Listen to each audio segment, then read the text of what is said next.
हाँ, तो भाई साहब लास्ट टाइम हम लोग डिस्कस कर रहे थे कि जीरोस के बारे में पॉलिनोमियल में। जो लास्ट पॉलिनोमियल का जो सेकेंड लेक्चर था उसका जो एग्जांपल है उसी को आज फिर एक बार फिर से रिपीट डिस्कस करते हैं और फिर हम बताते हैं कि भाई साहब वो जीरोस कैसे फाइंड आउट होता है, कैसे निकलता है। वो डिस्कस पूरा हो चुका था, पर एक बार बता देंगे बेसिकली।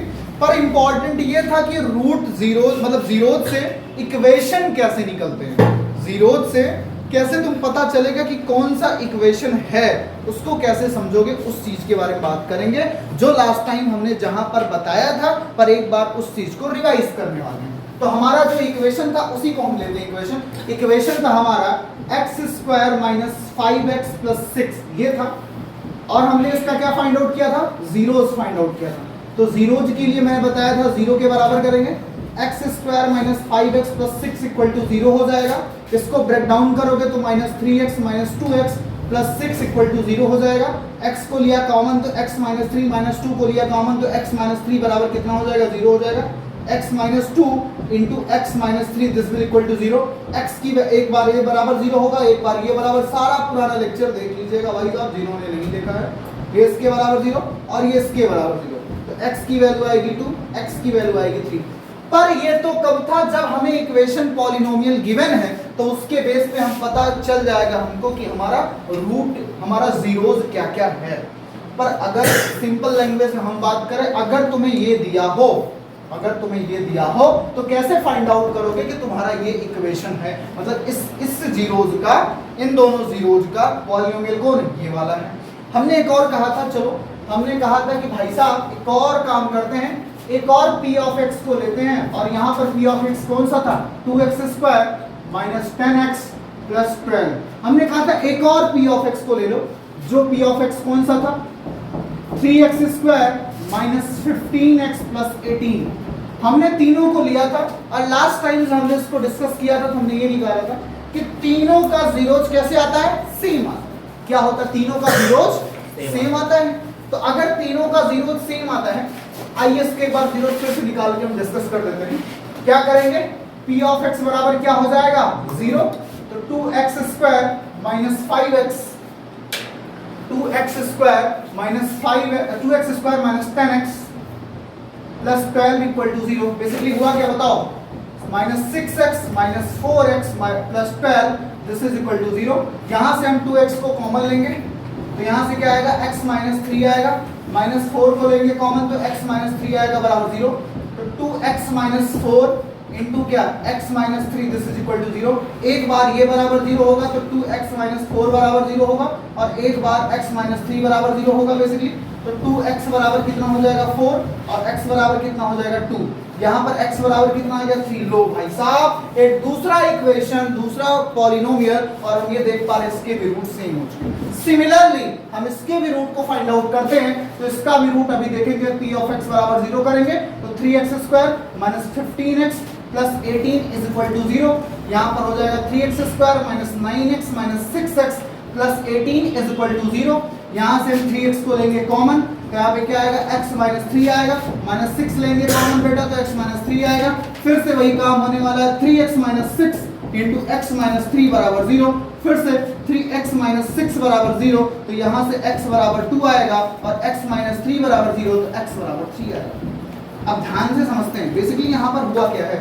यहाँ पर हुआ यह कि हमने इक्वेशन को तो चेंज कर दिया है, पॉलिनोमियल को हमने तो चेंज कर दिया, बट हम ये पा रहे हैं कि पॉलिनोमियल के बदलने पर रूट नहीं, सॉरी जीरोज नहीं बदल रहा है। पॉलिनोमियल के बदलने पर जीरोज की वैल्यू बदल नहीं रही है। और तुम्हें ये भी पता है कि जीरोज से पॉलिनोमियल फाइंड आउट कैसे किया जाता है। आइए भाई साहब हम बता देते हैं जीरोज से पॉलिनोमियल फाइंड आउट कैसे किया जाता है। जैसे हमको पता है कि यहाँ पे जीरोज कौन आया है, 2 और 3 आया है। तो क्या करते थे, जब x बराबर 2 रहता था तो हम कहते थे x - 2 क्या होगा, इसका एक फैक्टर। यहाँ से x बराबर 2 अगर जीरोज है तो x - 2 क्या हुआ, एक फैक्टर हुआ कि नहीं हुआ, बहुत बढ़िया। और अगर x बराबर 3 एक जीरोज है तो x - 3 फिर से क्या होगा, एक फैक्टर, ये भी होगा भाई सब, बहुत बढ़िया। और हमको पता है कि जैसे अगर 6 का एक फैक्टर 2 है और एक फैक्टर 3 है, तो इन दोनों फैक्टर का मल्टीप्लाई किसके बराबर आएगा, 6 के उस नंबर के बराबर आएगा कि नहीं आएगा? आएगा।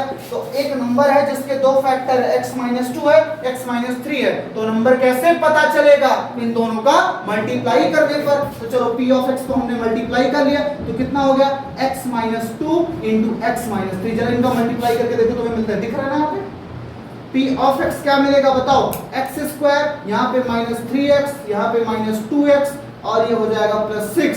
तो यहाँ पर p ऑफ x बराबर हो जाएगा x² - 5x + 6। देखो भाई साहब, यानी कि 2 और 3 तो इसके भी जीरोज हैं, 2 और 3 इसके भी जीरोज हैं, पर भाई साहब उस 2 और 3 से हमको जो इक्वेशन मिला है, पॉलिनोमियल मिला है, हमको तो ये वाला पॉलिनोमियल मिला है, ये वाला तो नहीं मिला। ऐसा क्यों? तो इसी चीज को समझेंगे और ये समझेंगे कि एक कैसे, मतलब कि अगर हमको उसका जनरल टाइप का पॉलिनोमियल लिखना होगा, जैसे यहाँ पर जो एक मल्टीप्लाई करके हमको मिला है, हमको सिर्फ ए वाला मिला है, पर जनरल टाइप का अगर हमको निकालना हो तो हम कैसे निकालेंगे, आओ बताते हैं, उसके बारे में थोड़ा सा डिस्कस करते हैं। आ जाओ भाई साहब, कैसे लिखेंगे, आओ ध्यान से समझते हैं। ये तो समझ में आ ही गया होगा, तो यहाँ से मैं इसको इरेज कर रहा हूँ। देखो यहाँ पे थोड़ी सी चीजें कुछ छुपी हुई हैं। क्या छुपा हुआ है थोड़ा और देखो। अगर तुम यहाँ पे थोड़ा सा गौर करो और जो ये लिखा हुआ है यहाँ से बेटा 2 कॉमन कर दो, तो क्या हो रहा है? x² - 5x + 6 = 0। या फिर ऐसे यहाँ पे नहीं लिखता हूँ, इसको मैं यहाँ पे लिखता हूँ। ये जो p ऑफ x तुम लिखे हो 2x² - 10x + 12, यहाँ पर मैं कह रहा हूँ कि p ऑफ x में से बेटा यहाँ से 2 कॉमन कर लो, तो x² - 5x + 6 आएगा। बात सही कि नहीं सही? x² - 5x + 6 आएगा। यहाँ पे देख पा रहे हो, x² - 5x + 6 आएगा। मतलब यहाँ पे अगर देखो, ये जो पहला हमने p ऑफ x यहाँ पे ये माना था बेसिक, इसको एक मिनट, इसको हम मान लेते हैं q ऑफ x, इस इक्वेशन को q ऑफ x मान लो, नाम थोड़ा सा चेंज करते हैं, इसको r ऑफ x मान लो, हाँ, और इसको ये कौन सा q ऑफ x है ना, यहाँ पे q ऑफ x लिख दो, यहाँ पे q ऑफ x। अगर यहाँ पे गौर करो जो q ऑफ x है, यहाँ पर क्या, इसके प्लेस में क्या लिखोगे? ये तो p ऑफ x है ना, देख पा रहे हो, x² - 5x + 6 क्या है? p ऑफ x है ना, तो यहाँ पर क्या लिख सकते हो? p of x। मतलब p ऑफ x में 2 से मल्टीप्लाई कर दिए तो क्या मिल गया? q of x। पर p ऑफ x में 2 से मल्टीप्लाई किए तुम्हें q ऑफ x तो मिला, पर क्या तुम्हारे रूट की जीरोस की वैल्यू बदली? यानी कि किसी भी पॉलिनोमियल में अगर तुम किसी भी रियल वैल्यू से मल्टीप्लाई करोगे तो तुम ये फाइंड आउट करोगे, अगर पॉलिनोमियल में किसी रियल वैल्यू से मल्टीप्लाई करोगे तो तुम ये पाओगे वो पॉलिनोमियल तो बदल जाएगा, उसमें वेरिएबल के कोफिशिएंट तो चेंज हो जाएंगे, पर उसके जीरोज नहीं बदलने वाले हैं, पर उसके जीरोज नहीं बदलने वाले हैं। क्या इतनी बातें क्लियर हुई भाई साहब? कोई दिक्कत परेशानी? आ जाओ, इसको भी हम डिस्कस कर लेते हैं भाई। देखो यहाँ पर मैं कैसे कह रहा हूँ, देखो मल्टीप्लाई किया तो देखो उसी पॉलिनोमियल में हमने किससे किया है? 2 से किया है, और 2 से ही तो किए। देखो 2x², 2 5 = 10x, 2 6 = 12, और ये करने के बाद क्या जीरोस की वैल्यू बदली? नहीं बदली। ये करने के बाद क्या जीरोस की वैल्यू बदली? नहीं बदली। ये करने के बाद क्या जीरोस की वैल्यू बदली? नहीं बदली। यहाँ पर क्या किया? 3 से किया। आओ बताते हैं कैसे। यहाँ पर इस बार क्या कर रहे हैं, हम r ऑफ x को पकड़ लिए हैं, हम r ऑफ x को पकड़ लिए हैं, तो आया 3x² - 15x + 18, 3 को लिया कॉमन, x² - 5x + 6 आ गया बेटा, और इसकी वैल्यू कितनी है? p ऑफ x है। आ रहा समझ कि नहीं आ रहा? ये देखो हमने कितना माना है? p ऑफ x, तो r ऑफ x बराबर कितना होगा? 3 times of p of x। अब बताओ भाई साहब, 3 times of p of x आ गया। अब बताओ, यानी कि p ऑफ x में हमने किससे मल्टीप्लाई किया? 3 से मल्टीप्लाई किया। p ऑफ x में किससे मल्टीप्लाई किया? 3 से हमने मल्टीप्लाई किया, तुमको r ऑफ x मिल गया। पर बदल क्या p ऑफ x 3 से मल्टीप्लाई किए, जब r ऑफ x मिला, क्या r ऑफ x का जीरोस बदला? नहीं बदला। जो p ऑफ x का जीरोस था 2 और 3, वही q ऑफ x का भी है, और वही किसका है? r ऑफ x का भी है। मतलब किसी भी रियल वैल्यू, किसी भी पॉलिनोमियल में जब तुम रियल वैल्यू से मल्टीप्लाई करते हो तो वो पॉलिनोमियल बदल तो जाता है, उसके वेरिएबल के कोफिशिएंट तो बदल जाएंगे, पर तुम्हें उसके जीरोज नहीं बदलते हुए मिलेंगे। क्या मेरी बात समझ पा रहे हो?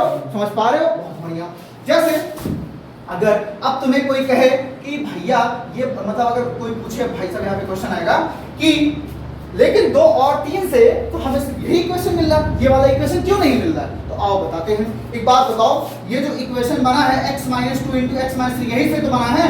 यहाँ पे किसकी कमी है? 2 की। एक बार जब 2 से करोगे तो ये हो जाएगा, 3 से करोगे तो ये हो जाएगा, तो यहाँ पर मैं एक बार क्या लगा दूंगा? कांस्टेंट के, और के कहां से बिलोंग करेगा? रियल वैल्यू से, क्योंकि किसी भी रियल वैल्यू से मल्टीप्लाई करने पर क्या जीरोज की वैल्यू बदलेगी? नहीं। तो इसी में देखो x माइनस 2 x माइनस 3 से जो p ऑफ x मिल रहा था, यहां पर हमने क्या कर दिया? k से मल्टीप्लाई किया। कहां से है? k किसकी वैल्यू है? कोई भी रियल वैल्यू, क्योंकि रियल वैल्यू से मल्टीप्लाई करने पर जीरोज नहीं बदलता है। तो k क्या हुआ? हमारा रियल वैल्यू हुआ। इस रियल वैल्यू से जब इसमें हम मल्टीप्लाई करेंगे तो वैल्यू नहीं बदलेगी। आओ दिखाते हैं कैसे नहीं बदलेगी। बस बेटा बताओ, अगर k की वैल्यू बेटा 1 हुई तो तुम्हें क्या मिल रहा है? x minus 2 into x minus, बताओ यही तो मिल रहा है तुम्हें जब k की वैल्यू 1 है। देखो जब k की वैल्यू मैं यहाँ 1 पुट कर रहा हूँ, यहाँ पे देखो, इसको मैं थोड़ा सा बड़े में बता देता हूँ। Just wait 1 minute. इतनी सारी चीजें समझ में आई कि नहीं आई? तो भाई साहब अब इसमें हम बात करेंगे, ये जो मैं अभी बता रहा था कि कैसे इसमें जनरल इक्वेशन रख के तुम फाइंड आउट करोगे। Let's discuss it. आ जाओ भाई साहब। जैसे ये देखा गया कि जो हमारा p ऑफ x था वो कब मिला? जब हमने किया x minus 2 into x minus 3। लेकिन वो p ऑफ x वो वाला कब मिलेगा? 2x स्क्वायर वाला। यहां पर इससे क्या मिल रहा? तुम खुद बताओ, p ऑफ x में क्या मिल रहा है? X square minus 5x plus 6 वाला ही मिल रहा। पर मैं काम करता हूं, यहाँ पे 2 से मल्टीप्लाई कर देता हूं। आइए भैया, तो हमको पता है ना इसका मल्टीप्लाई करने पर क्या मिलेगा? X square minus 5x plus 6 मिलेगा। जब 2 से मल्टीप्लाई कर दो तो क्या मिलेगा बताओ? 2x square minus 10x plus 12। बोलो बात सही है कि नहीं सही है? आइए इसका भी इलाज करते हैं, rx वाला। पहले बताओ, अब ये जो p ऑफ x ये नया बन गया ना, ये p ऑफ x किसके बना था? q ऑफ x के। अरे बच्चा इसका नाम q ऑफ x रखा था ना, तो वही लिख दिया हूं। जो p ऑफ x था 2 से मल्टीप्लाई करने पर क्या बन गया? q of x। आओ बताता हूं, ये p of x r of x कैसे मिलेगा? बताओ, x minus 2 into x minus 3 था कि नहीं था? यहाँ पे 3 से मल्टीप्लाई कर दो। बस किससे मल्टीप्लाई करना है? 3 से मल्टीप्लाई करना है। तुम 4 से अगर मल्टीप्लाई करोगे तुम्हें कोई नया इक्वेशन मिल जाएगा। 5 से मल्टीप्लाई करोगे तुम्हें कोई नया पॉलिनोमियल मिल जाएगा। 6 से मल्टीप्लाई करोगे तुम्हें कोई नया पॉलिनोमियल मिल जाएगा। 7 माइनस 7 से मल्टीप्लाई करो, माइनस से मल्टीप्लाई करो, माइनस से मल्टीप्लाई कर दो, तुम्हें कोई नया पॉलिनोमियल मिल जाएगा जिसका भी जीरोज कौन होगा? वही 2 और 3 होने वाले हैं। आया समझ में कि नहीं है? जब तुम पॉलिनोमियल में किसी इस पॉलिनोमियल में जब तुम 2 3 के बाद तुम -7 -6 -8 से मल्टीप्लाई करोगे तो तुम्हें वही पॉलिनोमियल मिलेगा जिसका जीरोज कौन है? 2 और 3। आया कि नहीं आया? तो ऐसे का जनरल इक्वेशन कैसे लिखेंगे वो चीज हम समझने वाले हैं। आओ बात करते हैं। यहाँ पे 3 से मल्टीप्लाई कर दिए तो p ऑफ x बराबर कितना हो गया? 3। इसका मल्टीप्लाई करने पे क्या आएगा? x square minus 5x plus 6 आएगा। 3 से मल्टीप्लाई कर दो भाई साहब p ऑफ x से, कितना हो गया? 3x square minus 15x plus 18। आ गया कि नहीं आ गया? ये देखो यही तो इक्वेशन है r ऑफ x, है कि नहीं है भाई साहब? किसी को कोई समस्या नहीं है? आ जाइए भाई साहब। तो यहाँ पर ये p ऑफ x किसके बराबर हो चुका है? r ऑफ x के बराबर हो चुका है। दिस इज माइनस 15x और हो गया प्लस 18। कोई समस्या? अब भाई साहब इसी चीज की अगर हम 2 और 3 जीरोज के लिए अगर हम इसका जनरल इक्वेशन लिखना चाहें तो कैसे लिखेंगे? आइए तो हम एक काम करते हैं, जो हमारा कोई भी मान लेते हैं t ऑफ x पॉलिनोमियल बनेगा वो, तो क्या बनेगा? x minus 2 into x minus 3, कोई ना कोई कांस्टेंट से। भाई जब x square minus 5x plus 6 है, यहाँ पे किससे मल्टीप्लाई? 1 से कर रहा हूं, तो मैं यहाँ पर क्या कर देता हूँ? यहाँ पर मैंने पुट कर दिया k। अब जब k की वैल्यू 1 हुई तो कौन मिला? x square minus 5x plus 6। जब k की वैल्यू 2 रही, यानी कि देखो 2 इंटू दिस, देखो यहाँ पे जब 2 पुट करोगे तो 2 into x minus 2 into x minus 3, तो तुम्हें कौन सा मिला? q of x 2x square minus 10x plus 12। जैसे ही तुमने r ऑफ x पुट किया, यहाँ पे r ऑफ x कब मिलेगा? जब k की वैल्यू कितनी रहेगी? 3 रहेगी। तो 3 से मल्टीप्लाई करने पर ये मिला। क्या ये बातें इतनी पूरी समझ में आ चुकी हैं? किसी को कोई समस्या नहीं है? बहुत भाई साहब अब देखो एक चीज और डाउट ये आ रहा होगा, क्या 2 और 3 के लिए ही लागू होता है ऐसा जनरल इक्वेशन? नहीं भाई साहब, तुम किसी भी पॉलिनोमियल के जीरोज के लिए अप्लाई कर सकते हो। तुम किसी भी पॉलिनोमियल के जीरोज के लिए अप्लाई कर सकते हो। आइए एक और का हम थोड़ा सा दिखा देते हैं, इसके बाद आगे चलेंगे। आ जाओ भाई साहब, हम एक जीरोज ले रहे हैं, कौन सा ले ले? एक ले लेते हैं -2, इस बार एक ले लेते हैं, और एक ले लेते हैं 3, कोई दिक्कत? या 4 ले लेते हैं, 6 जो बोल दो, या 3 और 5 लेते हैं। चलो 3 और 5 ले लेते हैं भाई साहब। एक ले लिया हमने -3 और एक ले लिया 5। एक हमारा जीरोज कौन आया है -3 और एक कौन आया है 5। चलो बताओ, तो इसका अगर हम x में इक्वेशन लिखेंगे तो क्या होगा, ये प्लस हो जाएगा तो x + 3 मिलेगा और ये क्या मिलेगा x - 5। तुम सबसे सिंपलेस्ट वाला निकालोगे, सबसे सिंपलेस्ट वाला क्या मिलेगा, जरा मल्टीप्लाई करो, x² प्लस -5x, x² कितना हो जाएगा -5x, यहाँ पे कितना +3x - 15। चलो मल्टीप्लाई करो, x² - 2x - 15 आ गया कि नहीं आ गया, एक इक्वेशन आ गया। कोई समस्या किसी को? अब तुम इसके जैसे और भी इक्वेशन बना सकते हो, क्या दिक्कत है? जीरोस के लिए तुम्हें क्या हमने बताया है, यहाँ पर k की वैल्यू अभी कितनी है 1 है। अब इसका जनरल इक्वेशन अगर डालना चाहो तो क्या लिख दो, t ऑफ x बराबर क्या होता है k इंटू ये क्या है x + 3 है, अगला क्या है x - 5 है, k की वैल्यू डालते जाओ, नए नए तुम्हें पॉलिनोमियल मिलेंगे, ऐसे पॉलिनोमियल मिलेंगे सबके रूट कौन आएगा -3 और 5 ही आएगा। किसी को कोई समस्या परेशानी दुविधा नहीं है, इसको नोट डाउन कर लो भाई साहब। तो अब हम लोग का नेक्स्ट टॉपिक है भाई साहब, रिलेशन बिटवीन कोफिशिएंट ऑफ अच्छा बेस एक चीज और बता दो, हमारे यहाँ जो सिलेबस में है भाई साहब क्वाड्रेटिक पॉलिनोमियल है, पर मैं क्यूबिक तक जरूर बताऊंगा। क्यूबिक पॉलिनोमियल के बारे में डिस्कस करेंगे, उसका relationship between the coefficient of variable and zeros, क्या रिलेशन होता है जो पढ़े रहोगे। Sum of the zeros is equal to -b/a, मतलब minus coefficient of x upon coefficient of x², और एक पढ़े होगे product of the zeros is equal to constant upon coefficient of x²। हाँ ये पढ़े होगे। इसको पहले हम डिराइव करेंगे कैसे ये रिलेशनशिप आता है, उसके बाद इस पे हम क्वेश्चन सॉल्व करेंगे, फिर आगे का डिस्कस करेंगे। तो बेसिकली हमारे सिलेबस में जो है बेटा वो है क्वाड्रेटिक पॉलिनोमियल। हाँ क्वाड्रेटिक पॉलिनोमियल है, तो पहले डिस्कस करने वाले हैं क्वाड्रेटिक पॉलिनोमियल का। तो पढ़े हो भाई साहब, क्वाड्रेटिक पॉलिनोमियल का जो जनरल इक्वेशन होता है क्या होता है, ax² + bx + c = 0। ध्यान देने योग्य बात यह है x² का जो कोफिशिएंट है ये कभी भी 0 नहीं होना चाहिए, अगर ये 0 हुआ तो ये खत्म हो जाएगा लीनियर में। बात समझ की है कि नहीं है? हाँ तो यहाँ पे लिख रहा हूं where a does not equal to 0। क्या इतनी बातें एकदम क्लियर है? बहुत बढ़िया, आगे सुनो।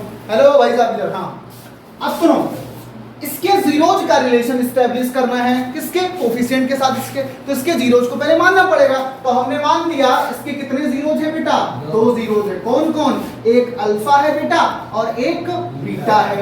जीरोज मतलब कोई ना कोई वैल्यू है, कांस्टेंट है, उसको बस भाई देखो इक्वेशन में a आ रहा, b आ रहा, c आ रहा, आपको पता नहीं है, तो हमने भी जीरोज को कौन मान लिया, अल्फा और बीटा। क्या इतनी बातें समझ में आ चुकी हैं? अच्छा क्या तुम जीरोज से इस इक्वेशन को पा सकते हो? अभी पढ़ाया था, जीरोज से फैक्टर बनाएंगे और फैक्टर से इक्वेशन बनाएंगे। तो यहाँ पे लिख रहा हूं हियर तुम लोग भी भाई साहब धीरे धीरे हमारे साथ थोड़ा थोड़ा इंफॉर्मेशन लिखते चलो। चलो here alpha and beta are the zeros of the quadratic polynomial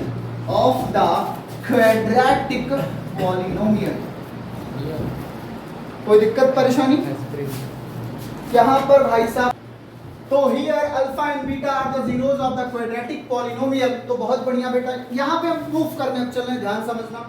अगर बेटा जीरोज हैं तो यहाँ पर अगर जीरोज हैं तो बाई फैक्टर थ्योरम हमको क्या पता है, अगर ये जीरोज हैं तो x - alpha and x - beta are the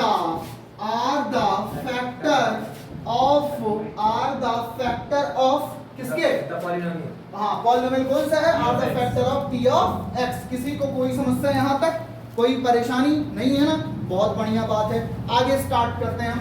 by factor theorem x - alpha आ गया। क्या फैक्टर से तुम लोग फाइंड आउट कर सकते हो पी ऑफ एक्स। जी हाँ, अभी मैंने बताया था, पर ध्यान रखना अगर तुम 1 करोगे तो इसका मल्टीप्लाई एक्स स्क्वायर आएगा। तुम्हें पता है नहीं 1 है 2 है, तो यहाँ पर कांस्टेंट की वैल्यू क्या पुट करनी पड़ेगी, के पुट करनी पड़ेगी। आओ भाई साहब, तो अच्छा जब उस के से मल्टीप्लाई करके इसको लिखोगे तो किसके बराबर आएगा, इसी के तो बराबर आएगा, ax square plus bx plus c के ही बराबर आने वाला है। बहुत बढ़िया बात है। तो मैं काम करता हूं, यहां तक हो ही चुका होगा, मैं इसको इरेज करके यहां से स्टार्ट करता हूं लिखना। आ जाओ भाई साहब, ऊपर इरेज करता हूं। बस इतना ध्यान रहे कि जो हमारा p ऑफ x है वो किसके बराबर है, ax square plus bx plus c के। तो यहाँ पे लिख रहा हूँ p ऑफ x बराबर ax square plus bx plus c के, और अल्फा बीटा जीरोस थे, a does not equal to 0। इतना हमको पता था। आ जाइए भाई, फैक्टर थे तो हमको पता है क्या हो जाएगा, x minus alpha into x minus beta, इनका मल्टीप्लाई हम कर रहे हैं, x minus alpha into x minus beta. पर ध्यान रहे कांस्टेंट की वैल्यू k लगने वाली है।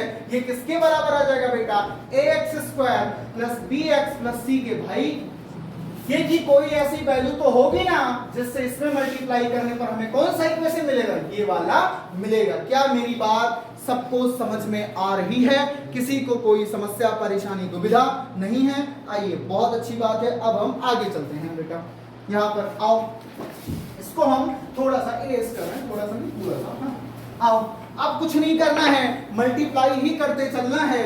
तो यहाँ पर क्या आ जाएगा, के से मल्टीप्लाई, पहले अंदर मल्टीप्लाई करो बेटा, क्या आएगा, एक्स स्क्वायर, यहाँ पे मल्टीप्लाई करोगे तो माइनस बीटा एक्स आएगा बेटा, यहाँ पे मल्टीप्लाई करोगे तो माइनस अल्फा एक्स आएगा बेटा, और इन दोनों का बेटा आएगा प्लस अल्फा बीटा। ये बराबर हो जाएगा बेटा ax स्क्वायर प्लस bx के और प्लस c के। कोई समस्या यहाँ तक नहीं है? बहुत बढ़िया। k से भी मल्टीप्लाई कर दो तो k एक्स स्क्वायर माइनस, अच्छा एक चीज और, k से मल्टीप्लाई करें उससे पहले काम कर लेते हैं, एक्स स्क्वायर, यहाँ पे बेटा कुछ कॉमन दिख रहा है। हाँ, क्या कॉमन दिख रहा है, x आगे माइनस लगा है तो माइनस x को कॉमन कर लेते हैं, और अंदर बचेगा अल्फा प्लस बीटा, और यहाँ पर प्लस क्या आ जाएगा, अल्फा बीटा बराबर ax स्क्वायर प्लस bx के और प्लस c के। किसी को कोई समस्या नहीं है? बहुत बढ़िया। मल्टीप्लाई करो अंदर तो क्या आ जाएगा बेटा, के एक्स स्क्वायर, यहाँ पे क्या आएगा, माइनस एक्स इंटू के इंटू क्या, अल्फा प्लस बीटा। भाई जब बाहर से ब्रैकेट के अंदर कोई चलता है तो हर एक से मल्टीप्लाई होना पड़ेगा। तो के गया एक्स स्क्वायर के पास, इसके पास प्लस इसके पास भी तो जाएगा बेटा। किसी को कोई समस्या हो तो यहाँ पे हमको एक बार बता दो, फिर हम भाई साहब आगे चलते हैं। कोई प्रॉब्लम यहाँ तक आ गया, कोई समस्या? एक मिनट भाई साहब, यहाँ पे अब हम आगे चल रहे हैं, एक मिनट बस। यहाँ पे एक चीज और देखो, यहाँ पे हमको पता चल जाएगा अब क्या करने वाले हैं। अब यहाँ से क्या रेट निकलेगा, जब ऐसी जगह रहती हैं तो हमें कोफिशिएंट को बराबर करना है। यहाँ पर एक्स स्क्वायर का कोफिशिएंट कौन है, ए है, यहाँ पर कौन है, ये है। अगर दो इक्वेशन आपस में बराबर हो जाए तो उनके कोफिशिएंट भी बराबर हो जाते हैं। अगर दो इक्वेशन आपस में बराबर हो जाए तो उनके कोफिशिएंट को भी बराबर होना पड़ता है। तो आइए, किसके कोफिशिएंट के, एक्स स्क्वायर का एक्स के, एक्स स्क्वायर का एक्स स्क्वायर के कोफिशिएंट के बराबर होगा। जैसे इसका एक्स स्क्वायर का कोफिशिएंट इसके एक्स स्क्वायर के कोफिशिएंट के बराबर होगा, इसमें x का कोफिशिएंट इसके x के कोफिशिएंट के बराबर होगा, इसका कांस्टेंट इसके कांस्टेंट के बराबर हो जाएगा। कोई समस्या नहीं है। तो पहले एक काम करते हैं, यहाँ पर हम याद कर लेते हैं, यहाँ पर x स्क्वायर का कितना है, a है, यहाँ पर कितना है, k है। तो यहाँ पर हमको पता है क्या कहते हैं, कोफिशिएंट को इक्वल करने के बाद क्या मिलेगा, k बराबर a मिलेगा। कोई समस्या यहाँ तक नहीं है? k बराबर कितना मिलेगा, a मिल गया। बहुत बढ़िया। अब ध्यान से समझना, यहाँ पर बहुत ध्यान से समझना, यहाँ पर एक्स स्क्वायर का कोफिशिएंट, अच्छा यहाँ पर देखो, यहाँ पर एक्स स्क्वायर का कोफिशिएंट पॉजिटिव था, यहाँ पर भी पॉजिटिव था, तो काम चल गया। यहाँ पर एक्स का कोफिशिएंट तो पॉजिटिव है और यहाँ पर एक्स का कोफिशिएंट कैसा है, निगेटिव है, तो साइन सहित हमको लिखना है। यहाँ पर एक्स का कितना है, निगेटिव, तो माइनस के, माइनस लगाया, एक्स का कोफिशिएंट कौन है, के इंटू क्या है बेटा, alpha plus beta, this is equal to what बेटा, बी के। क्या मेरी बात समझ में आ रही है किसी को या नहीं आ रही है? नहीं आ रही है? फिर समझो, x का कोफिशिएंट, x के बाद जो मल्टीप्लाई में सारा ये पूरा टर्म x का कोफिशिएंट ही है।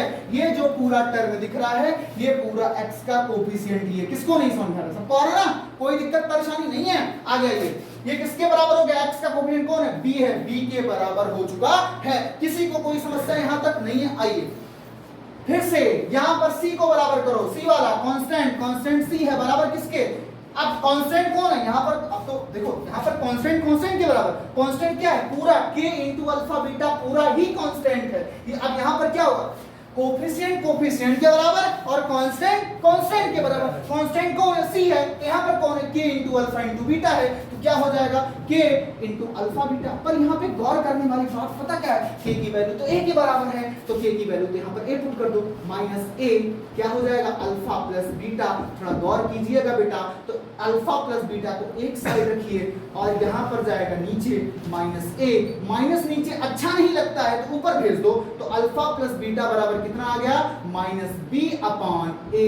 किसी को कोई समस्या हो तो बताइएगा भाई साहब। हाँ आ गया। ये c बराबर कितना है नहीं पता है, पर k बराबर हमको पता है। किसके बराबर है? a के है। आइए भाई साहब, c बराबर k कितना है? a के बराबर है। a पुट करो, यहाँ पर कितना आएगा? Alpha beta. तो अल्फा बीटा की वैल्यू कितनी आ चुकी है? c upon a। और यही बहुत जमाने से रिलेशनशिप पढ़ते आए होंगे क्या कि प्रोडक्ट ऑफ द जो रूट होता है c बाई a के बराबर होता है, जो सम ऑफ द रूट होता है वो माइनस b अपॉन a के बराबर होता है। किसी को कोई समस्या हो तो बता दिया जाए भाई साहब। एक मिनट और एक चीज सुन लो, ये प्रूव करने का पहला मेथड है। ऐसा दूसरा भी मेथड है, उसको हम तब डिस्कस करेंगे जब हम क्वाड्रेटिक इक्वेशन को पढ़ा देंगे। उसमें भी कौन सा फार्मूला? श्रीधराचार्य फार्मूला जब हम एक बार डिस्कस कर लेंगे तो हम बताएंगे इसको कैसे किया जाता है, कैसे एक और तरीके से प्रूफ किया जाता है। तब तक के लिए इसको नोट डाउन करो भाई साहब। तो भाई साहब ये क्वाड्रेटिक पॉलिनोमियल के जीरोस और कोफिशिएंट का रिलेशन था। तो इसको मैंने एक बार जैसे प्रॉपर मैं तो ये डिराइव करा दिया भाई साहब, कैसे अल्फा प्लस बीटा कैसे आता है। इसको एक बार हेडिंग में भी लिख देते हैं और उसको नोट डाउन करो। इसके बाद इस पे बेस्ड कुछ क्वेश्चंस को सॉल्व करते हैं और फिर धीरे धीरे आगे बढ़ेंगे भाई साहब। चलो तो हेडिंग डालो, relation between zeros, relation between zeros and coefficient of quadratic polynomial. देखो relation between zeros and coefficient of quadratic polynomial. Zeros and coefficient of quadratic polynomial. हाँ ये हम लोग की रहेगी हेडिंग भाई साहब। तो क्या समझे? क्वाड्रेटिक पॉलिनोमियल क्या है? ax square plus bx plus c बराबर 0। इसके हमने जीरोज क्या माने थे? अल्फा और बीटा। तो ये अल्फा प्लस बीटा किसके बराबर हुआ बेटा? माइनस b अपॉन a के। माइनस b क्या है? Coefficient of x, coefficient of x upon a क्या है बेटा? Coefficient of x square. ये जो कि ऐसे लिखा हुआ है एनसीईआरटी में भी और भी जो किताब पढ़ते हो।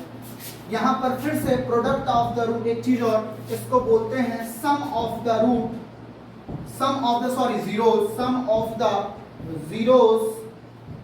This is equal to what? Minus b upon a।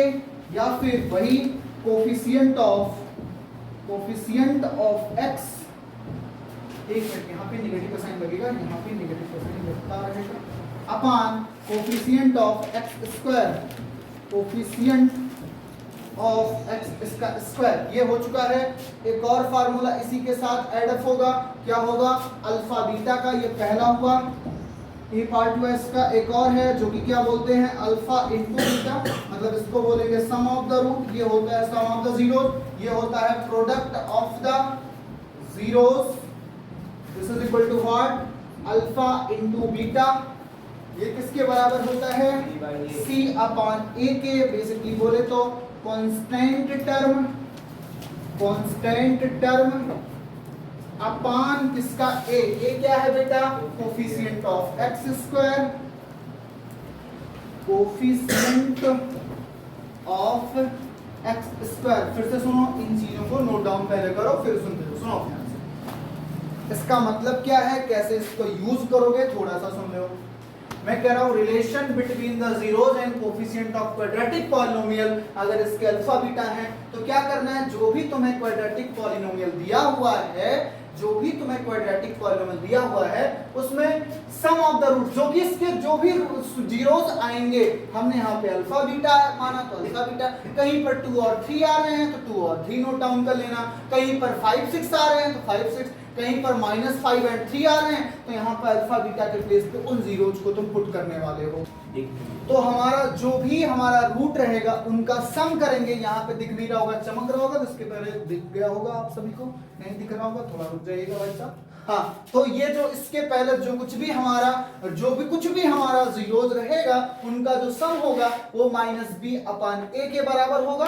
This is equal to negative of coefficient of x। x का कोफिशिएंट कौन है, यहाँ पर b है, तो वही जो इक्वेशन तुम्हारा रहेगा उसमें जो कोफिशिएंट रहेगा वो अपान x स्क्वायर। अब इस चीजों को और ढंग का समझें, उससे बेहतर ये है कि हम क्वेश्चंस को सॉल्व करना स्टार्ट करते हैं, फिर इसी पे बेस्ड जो कुछ भी है न्यूमेरिकल्स है उसके अकॉर्डिंग जब हम इसको समझेंगे तो ज्यादा अच्छे से समझ में आएगा।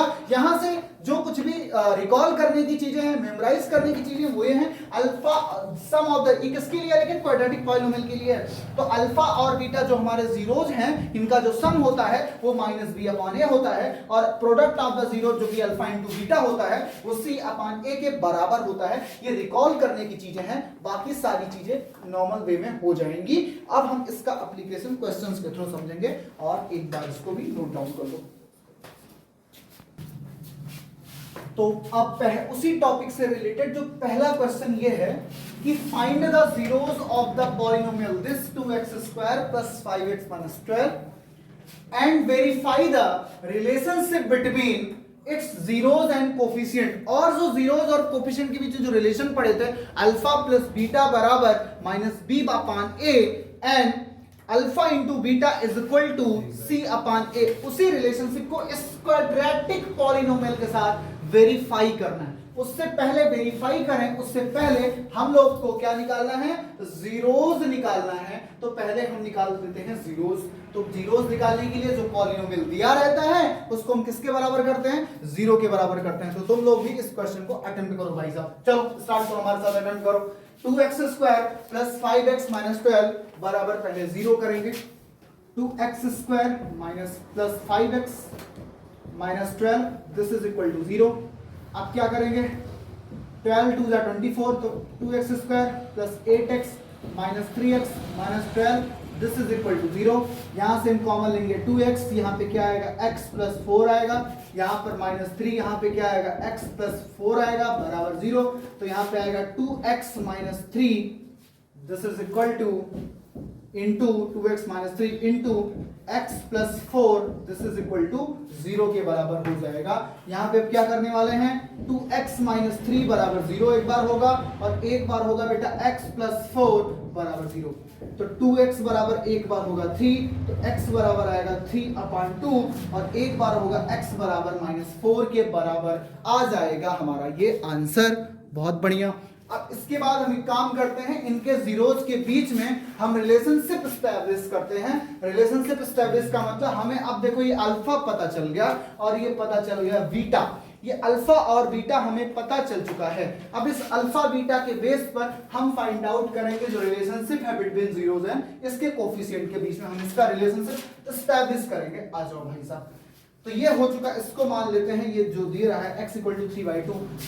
हम क्या कर रहे हैं, हमारा पहले पॉलिनोमियल लिख लेते हैं। पॉलिनोमियल फिर से यहां पे लिखते हैं 2x² + 5x - 12, ये हमारा रहा पॉलिनोमियल। बहुत बढ़िया। अब इसके साथ हमने ये जो x = 3/2 है, हम इसको मान ले रहे हैं this is equal to alpha, alpha is equal to 3/2, और यहाँ पे जो x = -4 है this is equal to beta, and beta is equal to -4। अब क्या होगा तुम्हें पता है, अल्फा प्लस बीटा बराबर बेटा होता है -b/a। अल्फा कितना है बेटा, 3/2, बीटा कितना है बेटा, प्लस है, माइनस को देखो तो ब्रैकेट में पुट कर दो, दिस इज इक्वल टू यहाँ पे माइनस, बी क्या था, कोफिशिएंट ऑफ एक्स था, एक्स का कोफिशिएंट कितना है 5 है, तो यहां पर एक्स का कोफिशिएंट हो चुका है 5 अपॉन ए क्या है एक्स स्क्वायर का कोफिशिएंट, एक्स स्क्वायर का कोफिशिएंट कितना है 2 है, तो यहां पे आ चुका है 2। किसी को कोई समस्या यहां तक नहीं है, आगे आइए। यहां पे हुआ 3/2 और प्लस माइनस का बेटा होता है माइनस, अपान कितना हो जाएगा 4/1 लिख सकते हैं, दिस इज इक्वल टू -5/2। यहां पर कितना आएगा 2 आएगा, यहां पर कितना आएगा 2, तो यहां पर हो जाएगा 3 माइनस 1 2 जा 2 2 4 जा 8, दिस इज इक्वल टू -5/2। यहां पर अगर माइनस करोगे तो ये भी आएगा -5/2, this is also equal to -5/2। यानी कि जो हमारा सम ऑफ द जीरोज का रिलेशन था वो हमारा यहां पर वेरीफाइड हो चुका है, तो यहां पर हो जाएगा LHS is equal to RHS, ये हमारा यहां पर रिलेशनशिप वेरीफाइड हो चुका है। अब हम यहां पर एक काम करते हैं, एक और रिलेशनशिप वेरीफाइड करते हैं, वो हम कर लेते हैं इस वाले को हम कर लेते हैं, कौन सा, प्रोडक्ट ऑफ द रूट को हम वेरीफाइड कर लेते हैं। यहां पे प्रोडक्ट ऑफ द रूट को हम वेरीफाइड कर लेते हैं, तो प्रोडक्ट ऑफ द रूट मतलब alpha into beta, this is equal to होता है बेटा C/A। अल्फा कितना है बेटा 3/2 है, और बीटा कितना है बेटा -4 है, this is equal to C कितना है बेटा -12 है। यहाँ पे देखो C क्या है, कांस्टेंट कितना है बेटा -12 है, तो -12 अपन A कितना है बेटा एक्स स्क्वायर का कोफिशिएंट जो कि 2 है, यहाँ पे 2 है। अब देखो यहाँ पे 2 1 जा 2 और 2 2 जा 4, यहाँ पे माइनस है तो 3 इंटू -2 ये होता है -6 के बराबर, और 2 1 जा 2 2 6 जा 12 -6 ये होगा -6 के बराबर। तो यहाँ पर फिर से देखें LHS इज इक्वल टू बेटा RHS, सो यहाँ पर हेंस यहाँ पर क्या पता चला कि हमारा जो रिलेशन वेरीफाइड करना था जीरोस एंड कोफिशिएंट का, ये क्या हो चुका है, वेरीफाई हो चुका है। क्यों, क्योंकि सम ऑफ द जीरोस बराबर, ये भी बराबर आ चुका -B/A के, और जो प्रोडक्ट ऑफ द जीरोस था वो भी बराबर हो चुका C/A के, पूरा वेरीफाई हो चुका है। इसको भाई साहब आराम से नोट डाउन कर लो, इसके बाद नेक्स्ट क्वेश्चन अटेम्प्ट करते हैं। इफ द नेक्स्ट क्वेश्चन है, तुम लोग भी साथ में भाई साहब अटेम्प्ट करना। If the product of the zeros, if the product of the zeros of the polynomial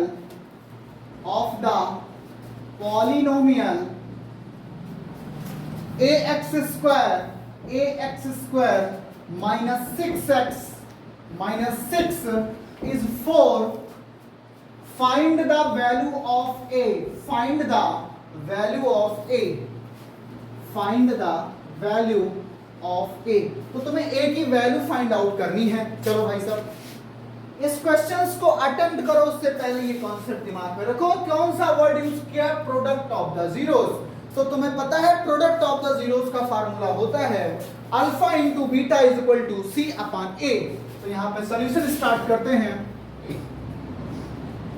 let's start solution. हमको क्या पता है इक्वेशन में, यहां पर दिया हुआ है क्या, पॉलिनोमियल ax² - 6x - 6। यहां पर एक चीज और दिया, प्रोडक्ट ऑफ द जीरोस है 4, यहां पे लिख रहा हूं product of the zeros, this is equal to what 4। अब प्रोडक्ट क्या होता है formula, alpha into beta, this is equal to C/A।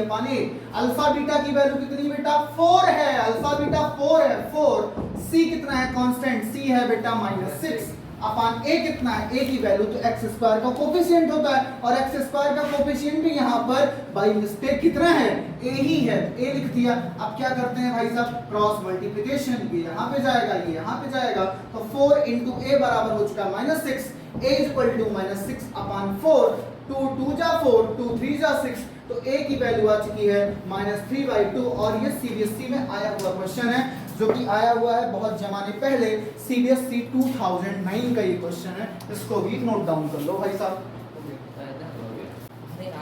ये नेक्स्ट क्वेश्चन है, if 1 0 of the polynomial a² + 9 × x² plus 13x plus 6a is reciprocal of the other, ये दूसरे का reciprocal, मतलब एक जो इसका जो एक जीरोज है वो दूसरे वाले जीरोज का रेसिप्रोकल है, मतलब अगर एक जीरोज अल्फा है तो दूसरा वाला 1 अल्फा है। फाइंड द वैल्यू ऑफ ए, अगर ऐसा है तो हमको वैल्यू फाइंड आउट करनी है, बेटा। तो स्टार्ट करते हैं सॉल्यूशन। लेट द रेसिप्रोकल का मतलब उल्टा, जैसे 2 का रेसिप्रोकल क्या होगा 1/2, 3 का कितना होगा 1/3, 1/4 का कितना होगा इसका भी उल्टा 4, सेम ऐसे है भाई साहब। तो लेट द 1 प्रकृति ना करो, बता रहा हूं मैं। लेट द इतना यहां से हो जाएगा, let the 1 zeros of the polynomial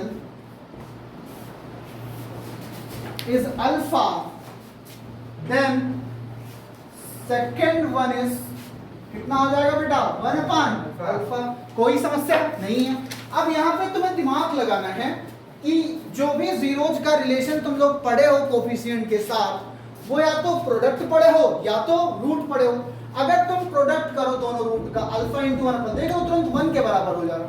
तो क्या तुम सम पे जाओगे या प्रोडक्ट पे जाओगे? प्रोडक्ट पे जाओगे। तो यहाँ पे तुरंत लगाना, यहाँ पे अब ऐसा नहीं है कोई बहुत रॉकेट साइंस है, क्यों लग रहा है देख लो, एक अल्फा है दूसरा कितना 1/अल्फा है, सम करोगे तो बहुत भयानक होगा। प्रोडक्ट कर दो भाई साहब, ये देख रहे हो चेक एक तरफ 1 के बराबर हो जा रहा है, तो तुम्हें क्या अप्लाई करना है प्रोडक्ट ऑफ द रूट। कुछ नहीं है क्वेश्चन, सिर्फ देखने में लग रहा है ये क्या आ गया है। लेट द 1 0 पर alpha second is 1 alpha, then by the product of the root, by the product of the root क्या हो जाएगा अल्फा इंटू बीटा बराबर होता है बेटा c अपॉन ए। अल्फा तो अल्फा है, बीटा कितना है 1/अल्फा है, c कितना है बेटा इसका c जरा चेक करो कितना है 6a है, c कितना है 6a है, a कितना है बेटा a² + 9 है, a² + 9 है। किसी को कोई समस्या? ये देखो अल्फा से अल्फा कैंसिल, यहां बचा बेटा 1 बराबर 6a अपॉन कितना हो जाएगा a² + 9, क्रॉस मल्टीप्लिकेशन स्टार्ट बेटा, ये यहां पे जाएगा यहां पे जाएगा, a² + 9 this is equal to बेटा 6 है। यहां पे क्या हो गया a² + 9 - 6 है बराबर 0। अब इसको तुम्हें सॉल्व करना है। आइए कैसे सॉल्व करते हैं इसको देखो। यहां पर a² + 9 a² + 9 - 6 इसको ऐसे कर दो। वैसे यहाँ पे देखो तो a - 3 का होल स्क्वायर बन रहा, पर मैं ऐसे कर रहा हूँ a² - 6a + 9 this is equal to 0। यहाँ पर क्या कर सकते a² - 3 है बेटा, -3 है + 9 this is equal to 0। a into common लिया तो a - 3 है, -3 को कॉमन लिए बेटा तो a - 3 है दिस इज इक्वल टू 0। क्या बचा a - 3 into a - 3 this equal to 0। तो यहाँ पर a बराबर कितना आ चुका, a - 3 बराबर 0 करो, अगली बार भी a - 3 बराबर क्या करो 0 करो। a बराबर कितना आ गया बेटा 3, दूसरी बार भी a बराबर कितना आ गया बेटा 3। तो यानी कि a की वैल्यू कितनी आ चुकी है 3 आ चुकी है। यानी कि अब देखो याद करो क्वाड्रेटिक पॉलिनोमियल के दो जीरोस होते हैं और कई बार दोनों जीरोस सेम नहीं होते, उसी में से एक केस ये है। a की वैल्यू कितनी आ चुकी है 3 आ चुकी है। किसी को कोई समस्या इस क्वेश्चन में नहीं है? बहुत ही अच्छी बात है, इस क्वेश्चन में किसी को कोई समस्या नहीं है, बहुत बढ़िया। तो आज के लिए बस इतना ही, उसको पूरा नोट डाउन कर लो। उसके बाद हम लोग कल फिर पॉलिनोमियल के 4th लेक्चर के साथ मिलेंगे भाई साहब, जिसमें हम लोग डिस्कस करेंगे कैसे तुम एक इक्वेशन कैसे बना लोगे अगर तुम्हें सम ऑफ द जीरोस और प्रोडक्ट ऑफ द जीरोस अगर दिया रहे, तुम कैसे इक्वेशन बनाओगे, कैसे पॉलिनोमियल बनाओगे अगर तुम्हें सम ऑफ द जीरोस दिया रहे और तुम्हें अगर प्रोडक्ट ऑफ द जीरोस दिया रहे। अभी तक और ये सीखोगे कि कैसे किसी भी ग्राफ को देख करके ये बता सकते हो कि उसके पास कितने जीरोस हैं, ये भी सीखोगे नेक्स्ट लेक्चर में। ये सीखोगे किसी भी ग्राफ को देख करके how can you tell that कितने उसके पास जीरोस हैं, दो चीजें। ये कल दोनों लेक्चर का डिस्कस होगा। तब तक के लिए तुम लोग एक काम कर सकते हो, यहाँ से चीज़ों को अटेम्प्ट करने का ट्राई करो। एनसीईआरटी का जो सेकंड एक्सरसाइज है पॉलिनोमियल में, उसमें जो पहला क्वेश्चन है उसको अटेम्प्ट कर सकते हो। सेकंड क्वेश्चन कल अटेम्प्ट कर लोगे, पहली एक्सरसाइज भी कल अटेम्प्ट करना सीख जाओगे। तब तक के लिए ओके बाय।